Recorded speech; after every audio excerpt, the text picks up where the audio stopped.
ఎందుకు ఉన్నామండి? దేవుడు కృప ఇచ్చి ఆ కృపలో నన్ను భద్రపరుస్తున్న దేవునికి అందజేస్తున్నాం. ప్రత్యేకముగా గత వారం నేర్చుకున్నామండి, గుర్తుందా? నయమాను ఏం కలిగి ఉన్నాడు, ఏం తీసుకెళ్ళాడు? నయమాను ఏం కలిగి ఉన్నాడు, ఏం తీసుకెళ్ళాడు? తన యొక్క జీవితంలో పాపం అనే కుష్టు కలిగి పాపాన్ని పోగొట్టుకొని జీవాన్ని తీసుకున్నాడు. జీవం అనగా క్రీస్తుని సంపాదించుకున్నాడు. అంతకుముందు షేబా దేశపు రాణి ఏమిచ్చి ఏం తీసుకెళ్ళింది? ఏమిచ్చి ఏం తీసుకెళ్ళింది అంటే తన దేశంలో ప్రశస్తమైన వెండి బంగారం సుందరవేలు ఇచ్చి, కాబట్టి దేవుని కలిగి వెళ్ళిపోయింది. మరి ఈ యొక్క దేవుని కలిగి వెళ్ళిపోయిన శబరాన్ని, దేవుని కలిగి వెళ్ళిపోయిన నయమాను అయితే స్థానికంగా ఉన్న గెహాజీ ఏం సంపాదించుకున్నాడు? కాబట్టి ఈ యొక్క ఇద్దరి విషయంలో చూస్తుంటే ముగ్గురు విషయంలో ఎలా ఉన్నాం మనం? అందుకే చూడండి, ప్రాణ గ్రంథం 3వ అధ్యాయము, ప్రకటన 3వ అధ్యాయము 14వ చూడొకసారి. లవోదికలో ఉన్న సంఘపు దూతకు ఈలాగు వ్రాయము. ఎక్కడండి? లవోదిక సంఘము అంటే చివరి సంఘం ఇది. ఎన్ని సంఘాలలో అంటే 7 సంఘాల్లో చివరి సంఘంతో మాట్లాడుతున్నాడు దేవుడు. యోహాను చూపించి, ఓ యోహాను గారు చూడొకసారి, లవోదికుల సంఘపు దూతకి ఇలాగు వ్రాయం ఏమని? ఆమెన్ అనువాడును నమ్మకమైన సత్య సాక్షియు దేవుని సృష్టికి ఆదియునైన వాడు చెప్పు సంగతులేవన. ఓ సంఘమా, ఓ లవోదిక సంఘమా, ఇదిగో అక్కడ సత్యసాక్షి అని చెప్పేవాడు సంగతులు. సత్యసాక్షి అంటే సత్యం కూడా చెప్పేవాడు. సంగతులు ఏమనగా, నీవు చల్లగానైనను ఎచ్చగానైనను ఉండిన మేలు. అది ఈ దినాల్లో ఎలా ఉన్నాం మనము? చల్లగా ఉన్నామా, ఎచ్చగా ఉన్నామా? ఆలోచించండి. ఎవరు మట్టుకోరు? నా మట్టుకున్నాను, మీ మట్టుకు మీరు ఒక్కొక్కళ్ళు, అయ్యా ఏ నన్ను చల్లగా ఉన్నాను, ఎచ్చగా ఉన్నానా అంటే ఈ లవోదిక సంఘం ఉండి చల్లగా ఎచ్చగా ఉన్నట్ట. అందుకనే ఈ లవోదిక సంఘం నుండి ఎక్కువ వేడి ఉందంట. వేడి. అందుకని ఈ సంఘాన్ని స్థాపించి ఎవరు తెలుసా? ఎఫప్రా అంటే ఈ ఎఫప్రా కొల సంఘంలో చేరినవాడు. ఎఫెసు నుండి అంటే కొలసి నుండి లవోదిక నుండి ఒక వంతెన తయారు చేశాడు, వంతెన ఏర్పాటు చేశాడు. ఒక పైపుల ద్వారా అంటే నీరు పంపించాడు. అక్కడ వేడి వాటర్ ఉంది, చల్లని వాటర్ ఉంది. అది వామ్ అంటే ఇవి తినే వామ్ కాదు అండి. అక్కడ వేడి హాట్ లైక్ వామ్ లైక్ హాట్ అంటే చల్లగా ఉంది, వెచ్చగా ఉంది అంటే కుదరదు. 3వ శతాబ్దంలో అంటే ఆ యొక్క రాజుగారు గ్రీకు సామ్రాజ్యంలో ఉన్న ఈ యొక్క లైకస్ నది మీద కట్టబడి ఉంది ఈ సంఘము. అంటే ఈ సంఘం యొక్క విశిష్టత అంటే నూలు పరిశ్రమ. ఏ పరిశ్రమ అండి? నూలు పరిశ్రమ అంటే వస్త్రాలు తయారు చేశారు, బొంబాయి లాగా. బొంబాయిలో ఏమనండి ఎక్కువ వస్త్రాలు అక్కడ తయారయ్యేది. అది కూర్చొని ఇదిగో చీరలంతా చీరాల చీపు చీరలు తూకమేస్తారు బట్టలు. దాని నాణ్యం తెలిసే కొనొచ్చు, కానీ నాణ్యం తెలిపి మోసపోతారు చాలామంది. కాబట్టి ఈ నూలు పరిశ్రమ ఉంది, ధనవంతులు ఉన్నారు, అలా వైద్యులు ఉన్నారు, వైద్యులు డాక్టర్లు ఎక్కువగా కంటి డాక్టర్లు అంట. ఏమండి డాక్టర్లు కంటి వ్యాధి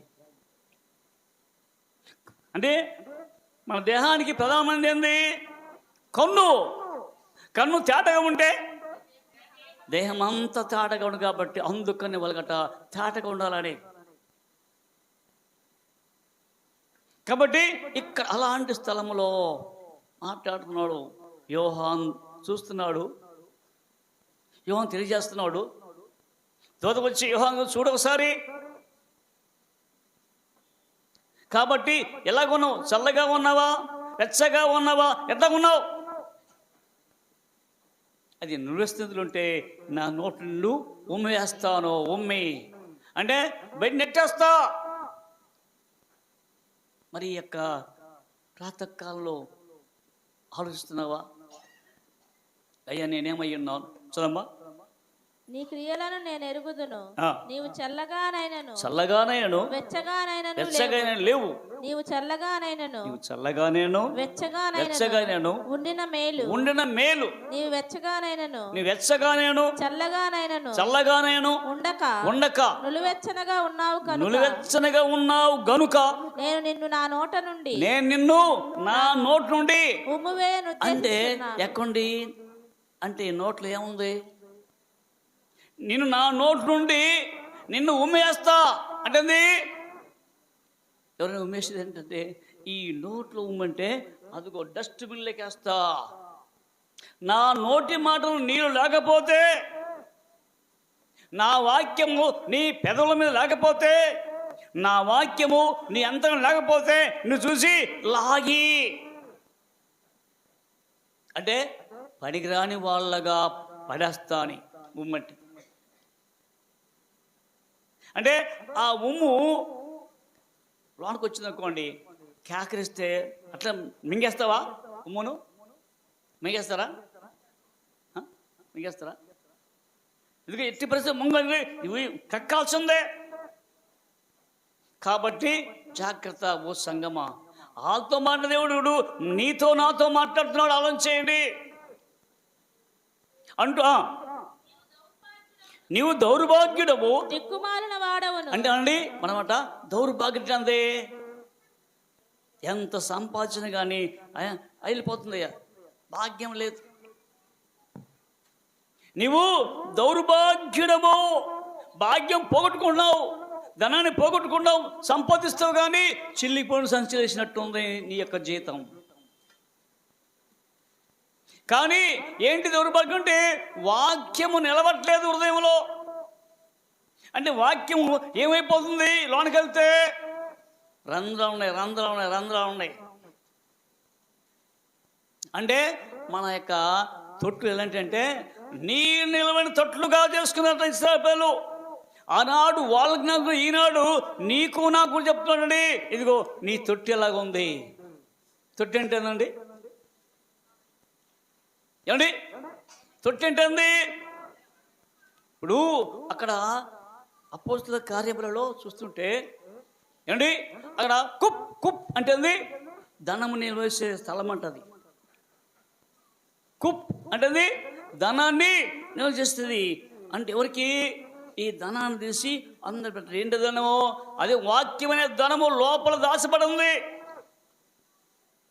ఆ ధనాన్ని కనుగొంటావా నువ్వు? చూస్తే వదిలిపెట్టదు ధనాన్ని. ఒక మనుషుడు ఏమండి పొలం పడికెళ్ళాడట. బైబిల్ ఉంది, పెట్టకథ కాదు అండి. పొలంకి వెళ్తుబడి అక్కడ ధనాన్ని కనుగొని దాచిపెట్టి అని తనకున్న స్థలం అంతా అమ్మేశాడట. దేనికోసం? ఆ ధనాన్ని వెలికి తీస్తే ఏమైంది?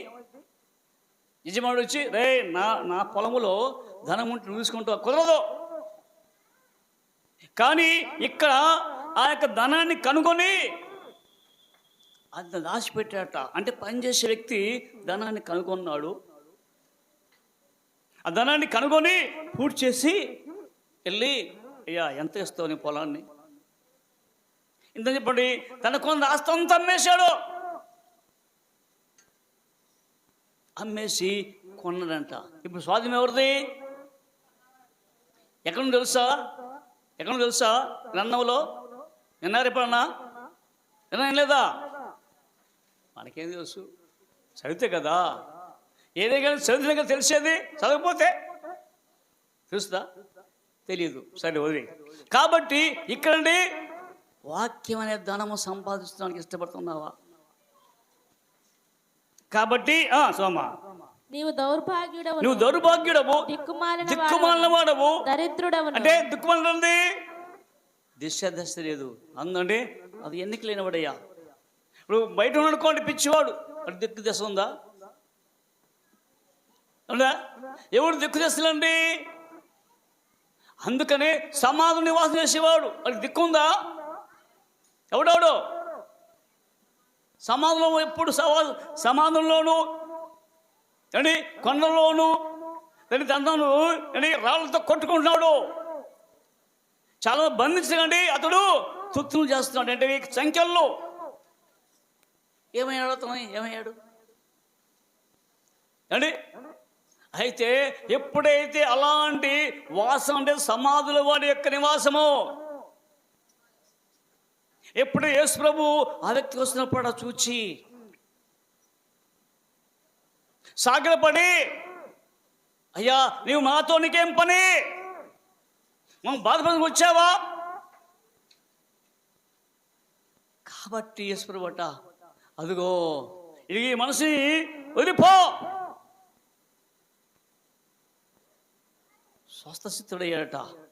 అంటే ఇప్పుడు దిక్కుమాలిన వాడు అండి. అంటే దిక్కుమాలిన వాడు చేశాడు, అంటే దిక్కు దశ కలిగిన వాడు చేశాడు దేవుడు. నువ్వు వెళ్ళకున్నా మరి ఇదివరకు పూర్వం అండి దిక్కు దశలంటే నాకెవరు లేరయ్యా, నాన్నవారు లేదు. కాబట్టి ఇప్పుడట మనకేమవుతుంది? ఒక దిక్కు కలిసి దిక్కు ఉంది. ఎవరో దిక్కు అండి. యెహోషాపాతు, అయ్యా నీవే మాకు దిక్కు. ఎవరిని విన్నారా? విన్నారా? వినలేదా? యెహోషాపాతు, అయ్యా మేము నాకే దిక్కు. వెళ్ళేది ఎప్పుడు?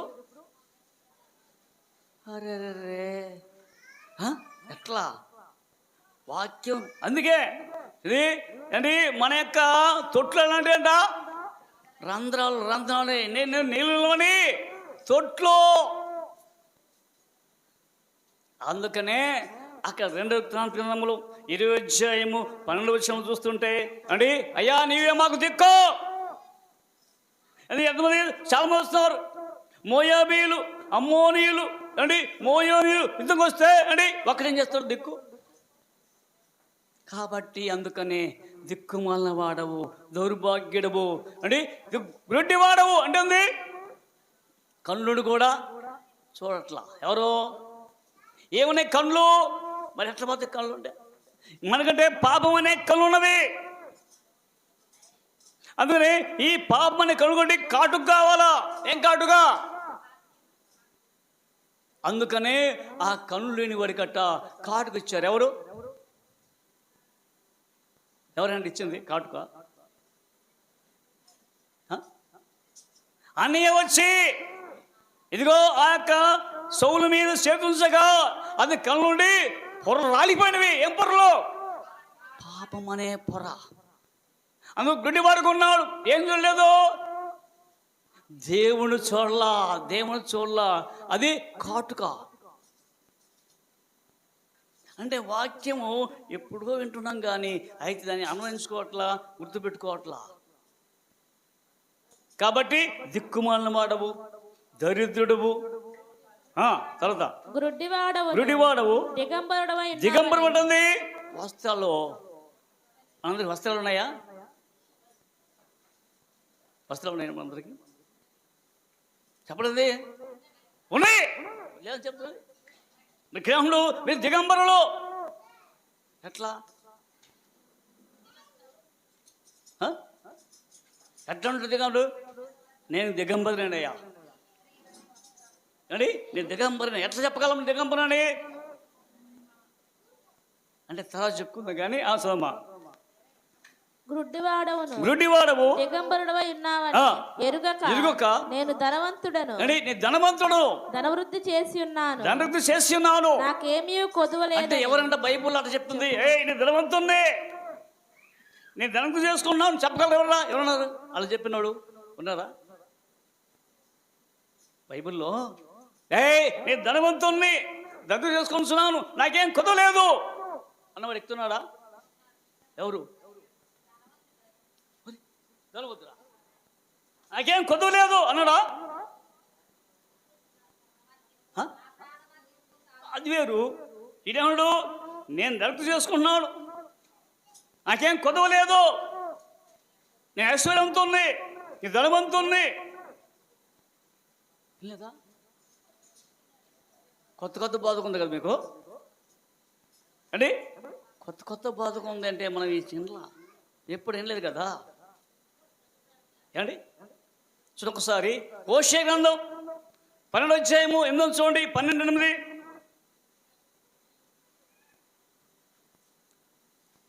త్వరగా. నేను ఐశ్వర్యవంతుడనైతేనే నాకు బహు ఆస్తి దొరికెను, నా కష్టార్జితములో దేనిని బట్టి శిక్షకు తగిన పాపము. అయ్యా నేను తెలుసా ఎవరిని? ఎఫ్రాయిము. ఎప్పుడు లేదు ఎఫ్రాయిము కథ ఏమండి? నేను ధనవంతుణ్ణి, ధనం సంపాదించుకున్నాను కాబట్టి నాకేం కొద్దు ఉంది. నా కష్టార్జితములో దేనిని బట్టి శిక్షకు తగిన శిక్ష అన్నది. నాకేం శిక్ష ఉందా? నీ ధనవంతున్నయ్యా, శిక్ష ఇస్తే డబ్బులు పెడతా. ఎలాంటైనా కేసు నిలుకుంటుందంటే డబ్బులు పెడతా. నన్ను ఎవరు ఉంటాయి కాబట్టి ఇక్కడ అయ్యా ఈ ధనం అండి అశాశ్వతము.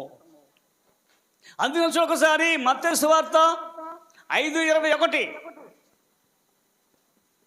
మత్తయి 5:21. నరహత్య చేయువాడు విమర్శకు లోనగునని పూర్వీకులతో చెప్పబడిన మాట మీరు విన్నారు కదా.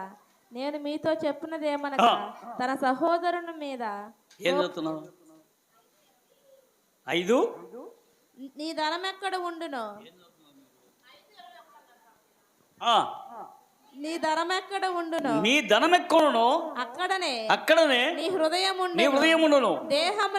దేహమునకు చూడండి కనుక ఏంటి ధనం ఎక్కడ ఉండదంట?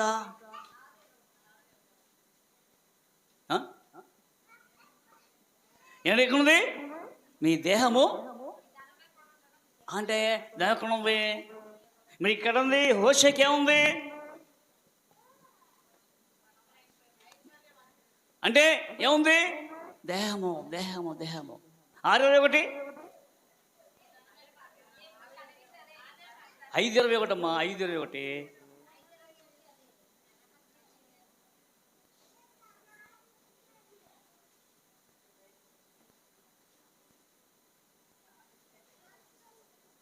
చదివారా? సరే వదిలి. మత్తయి సువార్త 5వ అధ్యాయము 27 చూడండి.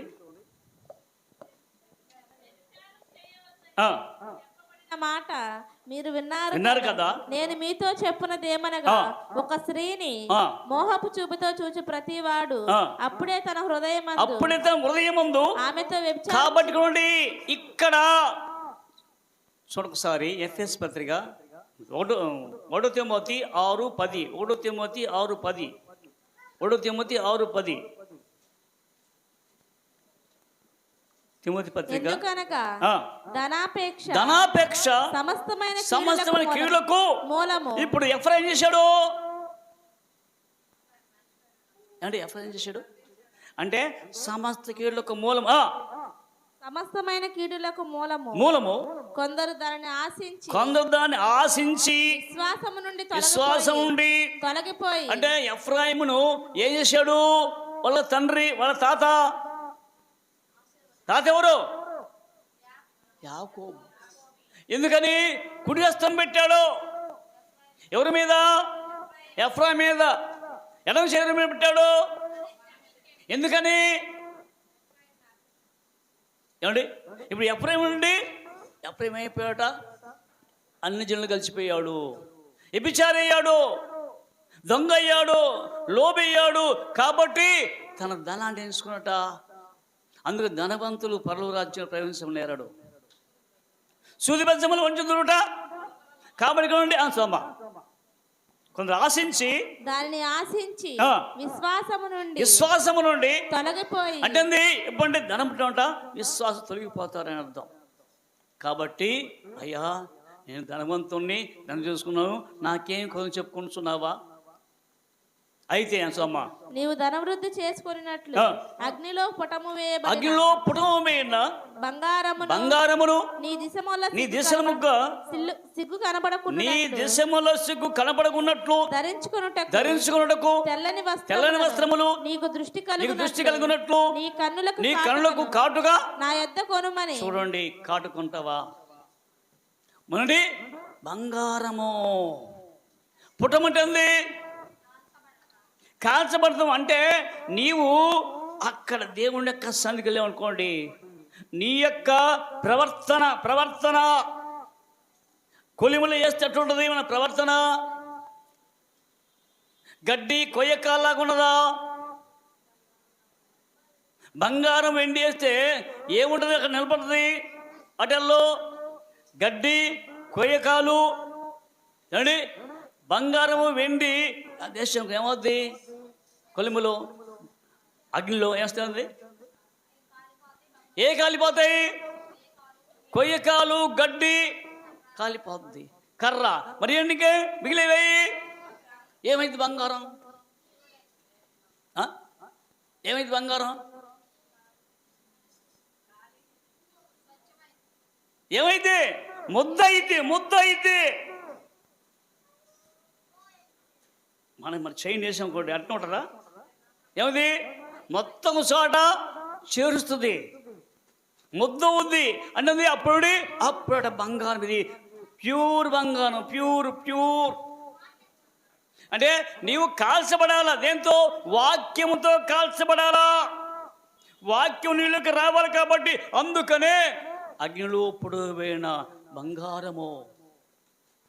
నా బంగారం అంటే కుదరదు, నా వెండి అన్నది తెలియదు. అందుకని వెండిని ఏం చేస్తారట? వెండి దేని పెట్టి కాస్తారు? మోసలో పెట్టి. మోస అంటే ఉంది మాకేంద్ర బంగారం చేసేవాళ్ళం మనము. ఏమండి, మనకు తెలియదు, వద్దులే. కాబట్టి ఇక్కడ వెండిని శోధించడం ఏం చేయాలట? కొలిమిలో వేయాలి. కొలిమిలో. మరి రేపు నీ యొక్క ప్రవర్తనను అక్కడ వేసారనుకోండి, ఎట్లుంటుంది? అగ్నిలో నీ ప్రవర్తన ఫలం ఎందుకు వస్తుంది. కాబట్టి అందుకనే ఇక్కడ అయ్యా, ఇదిగో నీ యొక్క దిశములు కడపన్నట్లు ధరించుకోడుకు. మరి ఎక్కడ? ముందేమో బంగారం అంటే నీ ప్రవర్తన చూస్తారు అక్కడ. రెండవది తెల్లని వస్త్రములు నీకు దృష్టి కలుగునట్లు. ఎట్లా? ఏమండి, తెల్లని వస్త్రాలు ఎట్టు వస్తారు? ఎప్పుడు ఇస్తారు? ఏంటి ఆ తెల్లని వస్త్రాలు? ఇప్పుడు ఆ వస్త్రం ఎవరు దొరుచుకుంటారు? ఎవరి దగ్గర ఉంది ఆ వస్త్రం? ఇప్పుడు అవ్వాదాములు వస్త్రం పోగొట్టుకున్నారా? ఉన్నాయా? ఎక్కడి? ఎలాంటి వస్త్రాలు అవి? మరి ఇప్పుడు పోయితే ఏమో ఎట్లా ఉన్నారు వాళ్ళు? దిగంబరులేనా? మనము నాకు వస్త్రం ఉందా? వస్త్రం పోగొట్టుకున్నారు. మరి నీకేంటి వస్త్రం అంటే? చూడొక్కసారి 102 కీర్తన చూడండి. 102 లేక 104 మొదలువచనం. 104:1. 104:1. వస్త్రం వలె వెలుగును నీవు కప్పికొను అంటే వస్త్రం వలె. ఇప్పుడు ఆదాములు అవ్వలు ఏం పట్టుకున్నారు? వెలుగు అంటే దేవుని పోగొట్టుకున్నారు. ఏంటి? వస్త్రం అనే వెలుగు ఏం లేదు, పోగొట్టుకున్నారంటే. అంతకుముందు మహిమా వస్త్రం అవుతున్నారు. మహిమా వస్త్రం ఎవరికి? అది కనపడుతుందా? కనపడదు. ఇప్పుడు ఆ యొక్క మత్తయి సువార్త అని ఆ యొక్క 20:12 చూస్తుంటే అందరూ ఇందులోకి వెళ్ళారు. కుమారుడా, పెళ్లి వస్త్రంలోకి ఎలా వచ్చావు నువ్వు లోనకు? ఏ వస్త్రం అది? అది మహిమా వస్త్రం, తెల్లని వస్త్రం. అంటే ఎవరికి కనపడదు అది. అది దేవుడు కలిగిన వారికి ఏ వస్త్రం. కాబట్టి చూడండి 93 కీర్తన చూడండి. 93 కీర్తన 2 వచనం. 93:2.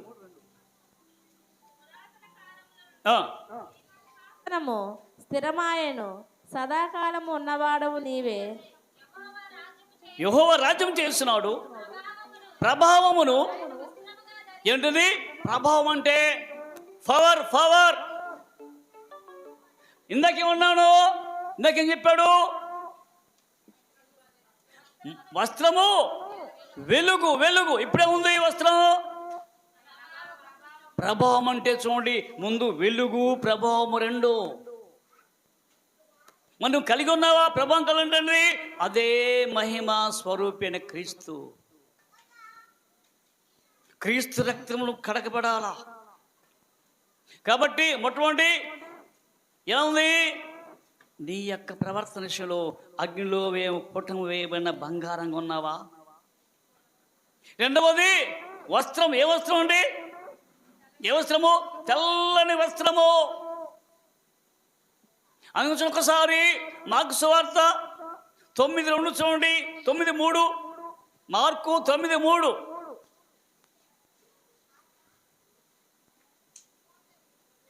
అంతలో ఆయన వస్త్రములు ప్రకాశమానములు మిగులు తెల్లనివి. ఎక్కడ? కొండ మీద. ఏ కొండ మీద? రూపాంతర కొండ మీద అండి. ఎవరు చూశారు? రోజు చూస్తారు యేసు ప్రభును. ఇప్పుడు పేతురు యాకోబు రోజు చూస్తున్నారు ఆయన్ను. మరి ఎక్కడేంటి? మరి ఏ వస్త్రము? ఎలా చేసిందంటే చూపిస్తున్నాడు వాళ్ళకి. అదే చూసావా, నా వస్త్రం మీకు కావాలయ్యా, నేను ఈ వస్త్రం తెలుసుకున్నాను కాబట్టి మీకు ఈ వస్త్రం ఇస్తా. ఎప్పుడు? మీ పరిశుద్ధత ఉండటమే, విశ్వాసం తొలగిపోక ఉండటమే, విశ్వాసంగా వృద్ధి చేసుకోవడమే. కాబట్టి మీకు మహిమ వస్త్రం కావాలా? అందుకనే దానియేలు గ్రంథం చూసుకొని ఒకసారి 7:7. దానియేలు గ్రంథం 7:7.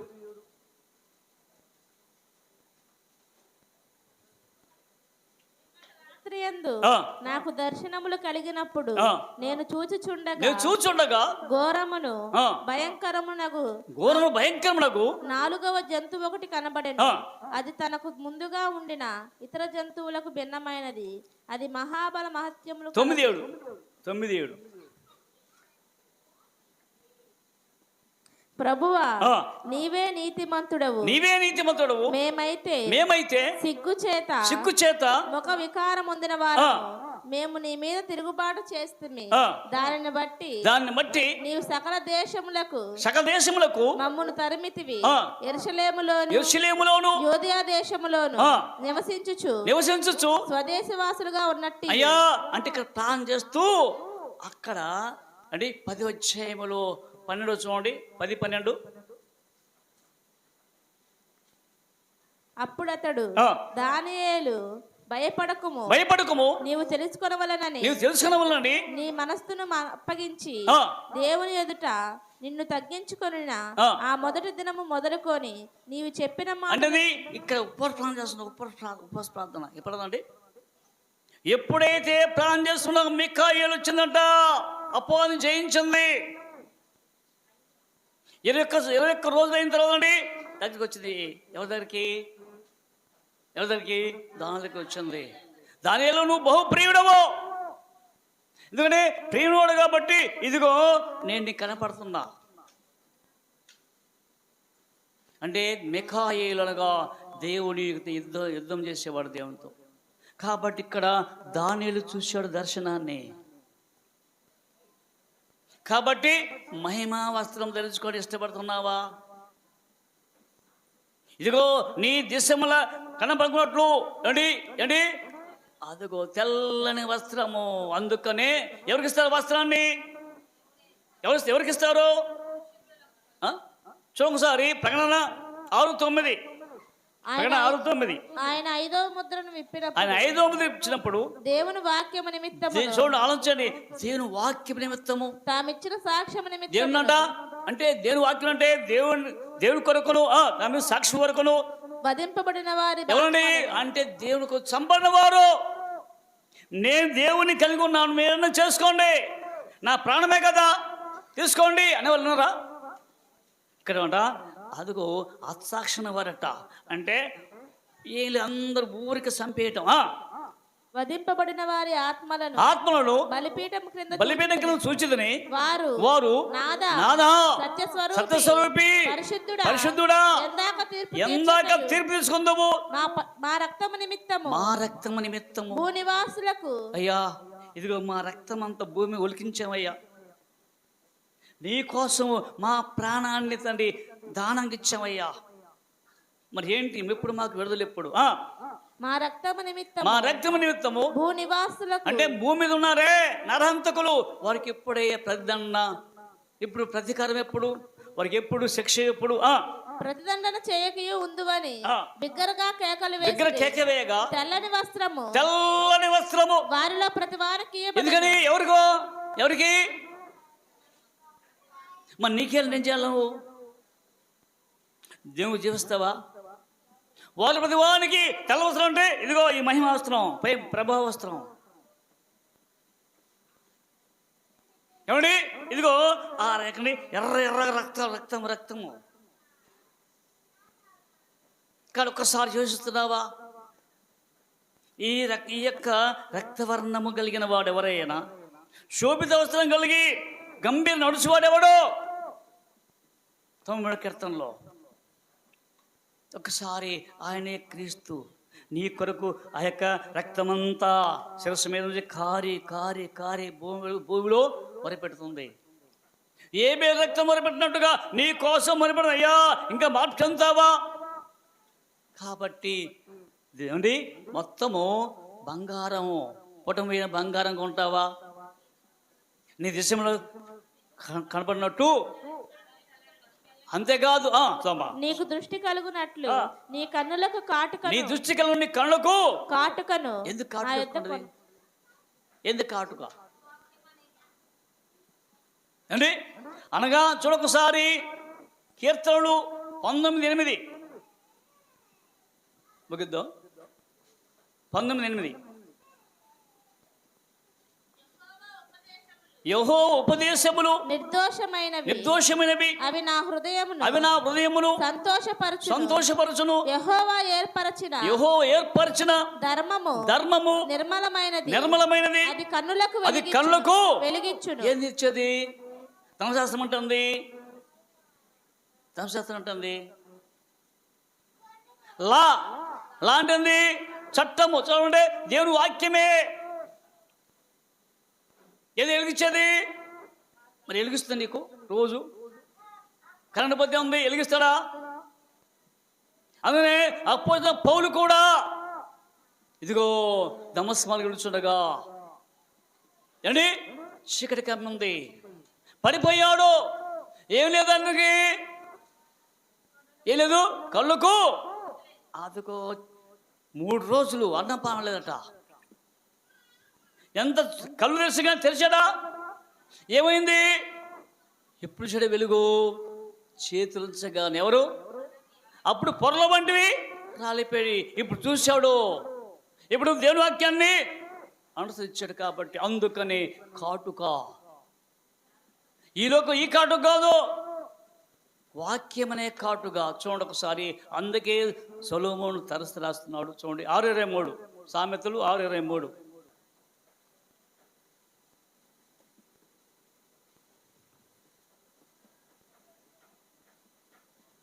6:23 ఆజ్ఞ దీపముగాను ఉపదేశములు వెలుగుగాను. అంటే ఆజ్ఞ ఉంది, అదే ధర్మశాస్త్రము నీ కళ్ళకు వెలుగుస్తుంది. ఏంటది? వాక్యం అంటే నీ వాక్యం చదువుతూ ఉంటే ఇంకా ఇంకా ఇంకా చదవాలి నేర్చుకున్నది. కాబట్టి ఒకసారి యోచిస్తున్నావా? అందుకనే ఇక్కడ ఆజ్ఞ దీపముగాను వెలుగు ఉపదేశం అంటుంది.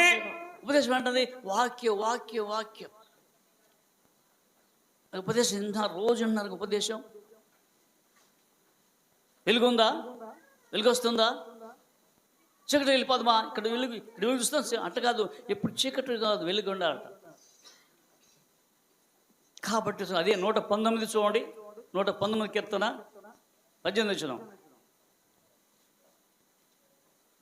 119:18.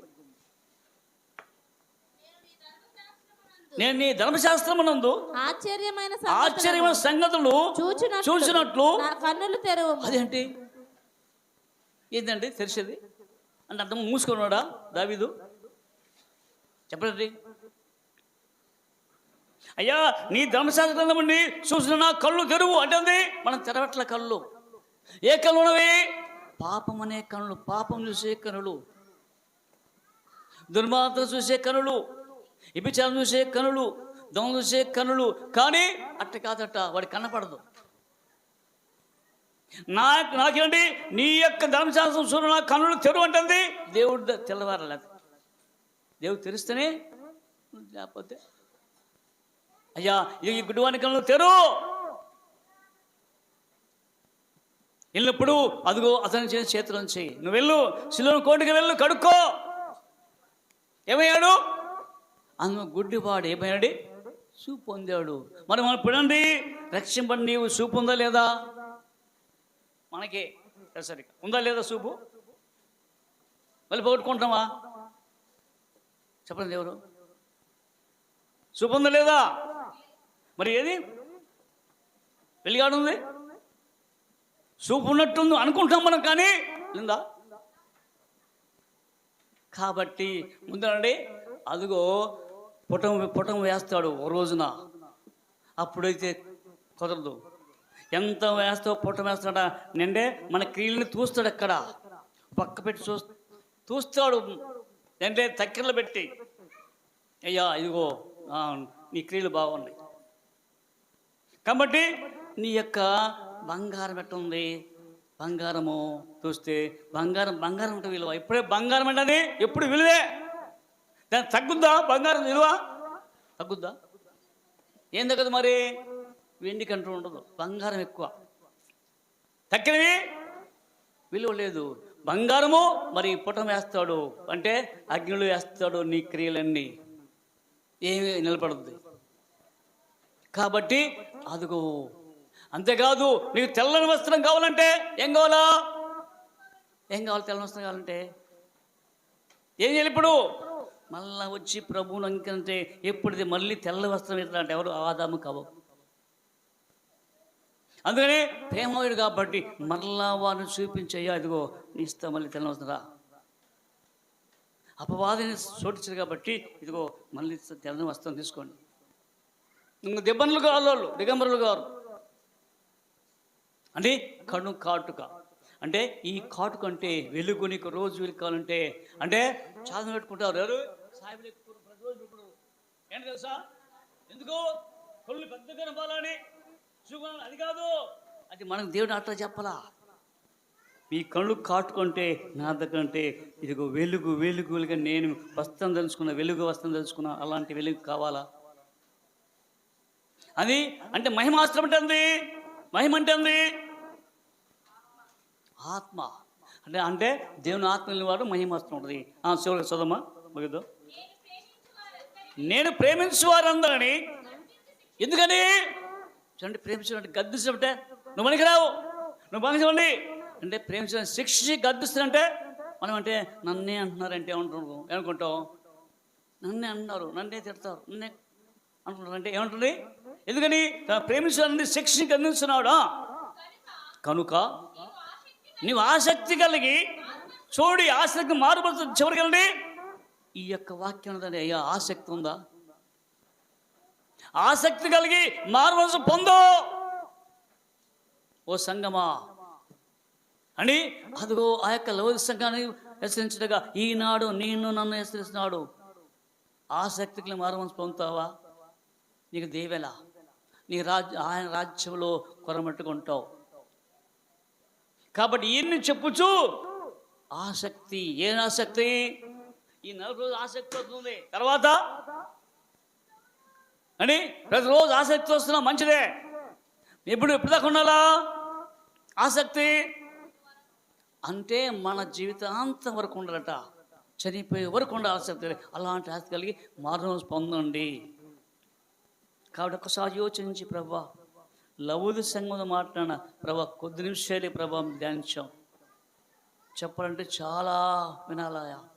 మేము వినలేని చెవులు కలిగి ఉన్నాం ప్రభా, గ్రహింపలేని హృదయం కలిగి ఉన్నాం ప్రభా. కాబట్టి మరొకసారి మేము మీ యొక్క వాక్యాన్ని హృదయంలో దాచుకోవటానికి సంతటి. ఎందుకంటే ఆ కరువు రాబోతుంది. ఆ కరువు ఏంటండి? అన్నము పానములు కాదట, కరువు అవుతుంది. ఏం చేయాలంట చూడకసారి అది ముగిద్దాం. ఆమోస్ 8:11 రాబోదు నేను క్షేమ పుట్టబోతున్నాను. అది అన్న పానములు కలుగుటవచ్చు, క్షేమం కాదు. యెహోవా దొరకని కాలం అంటుంది. కాబట్టి యెహోవా మాట వినకపోవటవచ్చు కరువు. కాబట్టి యెహోవా మాట వింటావా? వింటే నీకు క్షేమం. ఆయన మాట వింటే నీకు కరువు రానే రాదు. అంటే వాక్యం నీలో ఉంటే ఎప్పుడు సమృద్ధే. ఏ కొద్ది మాకు దేవునిగా ప్లాన్ చేసుకుందాం. కృప మహిమ పరలోకపు తండ్రి మీకున్నారు. నీ కృప చేత, నీ ప్రేమ చేతమును కాచి దాచి సజలుకుంచి ప్రత్యేకముగా ప్రభా వాక్యము మాతో మాట్లాడిన దేవాలనుకున్నారు. అవును ప్రభా, మేము ధనవంతులు అనుకుంటున్నాం ప్రభా, తండ్రి చేసుకున్న ప్రభా, అగ్నిలో పటము వేయమైన ప్రభా బంగారులాగా ఉన్నామా? అవును ప్రభా, మా దిశమల సిగ్గు కనపడకున్నట్లు ప్రభా తెల్లని వస్త్రం ప్రభా నీ యొద్దని ప్రభా, మా కలుగు ప్రభా కాటుకంతండి నీ యొద్దని ప్రభా కొనమంటున్నావు. ఏంటనగా ప్రభా నీ యొక్క దృష్టి మాకు కావాలయ్యా, నీ ఆలోచనలు మీ తలంపులు మాకు కావాలయ్యా. కాబట్టి ఒకసారిగా కొడుకు వచ్చిన బిడ్డలను దీవించండి. సంగమంతయు ప్రభా ఆసక్తితో తండ్రి నీ యొక్క వాక్యం తండ్రి వెంటనే సాందేశం తన్నుకున్నాను. ఎన్న వాక్యాన్ని మర్చిపోకుండా ప్రభా మీ కృపతో భద్రపరచడిపోయిన తండ్రి వారి కుటుంబాలను దీవించండి. వారికి తండ్రి కుమార్తెను చదువుకుంటుండగా మంచి జ్ఞాన విషయండి, పనులు చేస్తుండగా ఎలాంటి కొద్ది లేకుండా వారికి మంచి ఆసక్తి కలుగు చేయండి.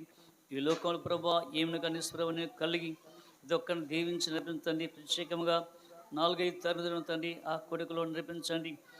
ప్రతివారు ప్రభా మీకు సంధికి వచ్చి ప్రభా నేను స్తుతించి తయారు చేస్తున్నాను. నీకు వందనాలు. ఒకసారిగా నీ వాక్యాన్ని మరొక చదువుకొని ఆత్మానుసారముగా జీవించడానికి దయచేయమని యేసుక్రీస్తు నామమున ప్రార్థిస్తున్నాం తండ్రి. ఆమేన్.